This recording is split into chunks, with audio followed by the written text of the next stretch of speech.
Assalamualaikum and good morning to everyone.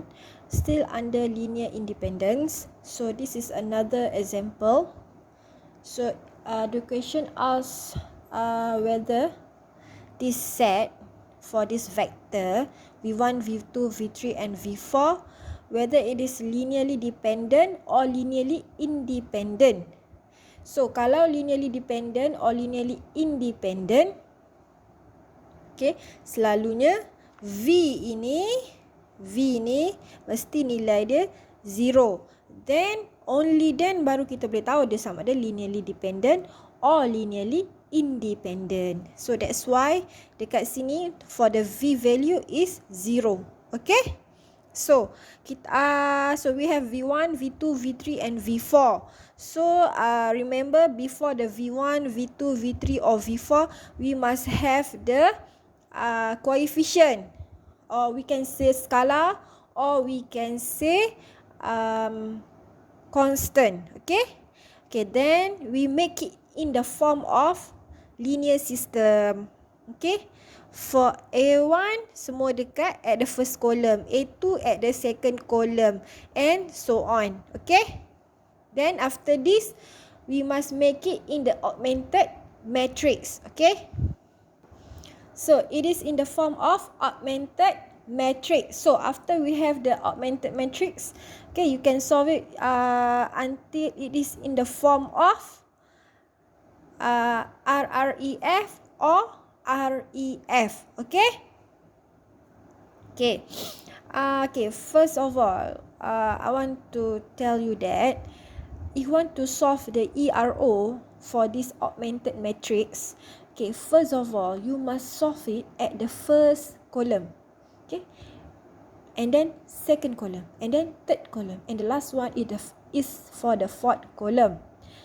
Kalau tak buat macam tu, nanti takut nanti your ERO will becoming so large. Tengok, see my ERO is just a few matrix.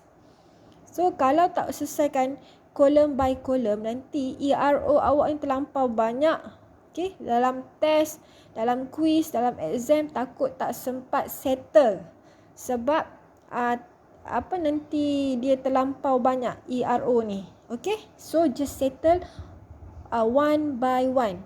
Okay, see here, I settle as this is the leading one. Then I make sure for the first column other than leading one is 0. See, I make for R3 and R2, make it 0. Okay, from this ERO.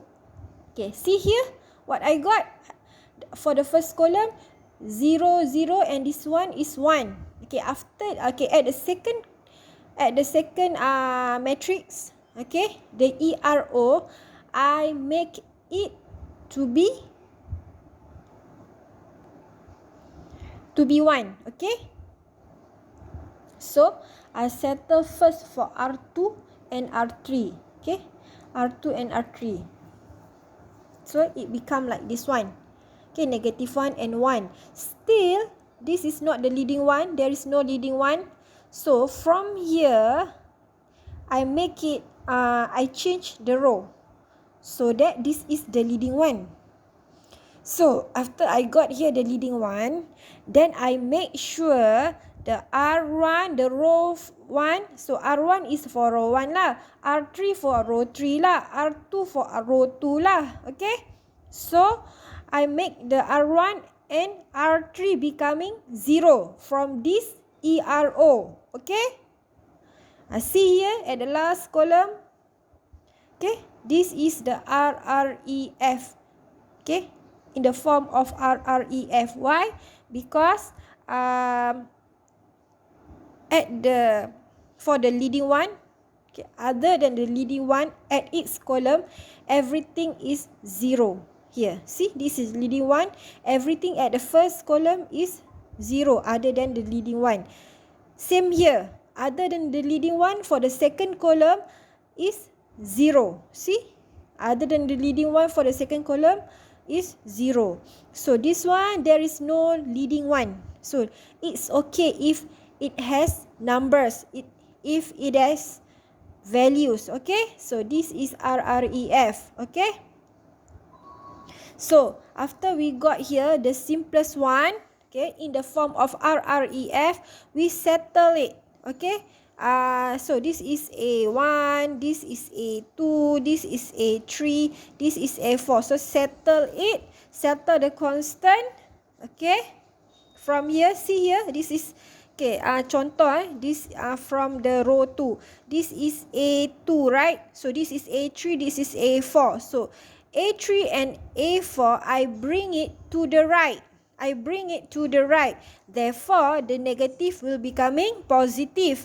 The positive one here, A4, okay, A4 at the left side should be positive, right?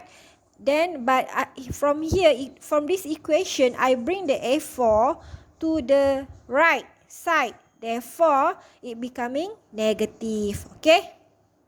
So, just settle it.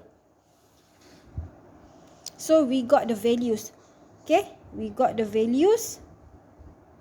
So, we have A3 and A2.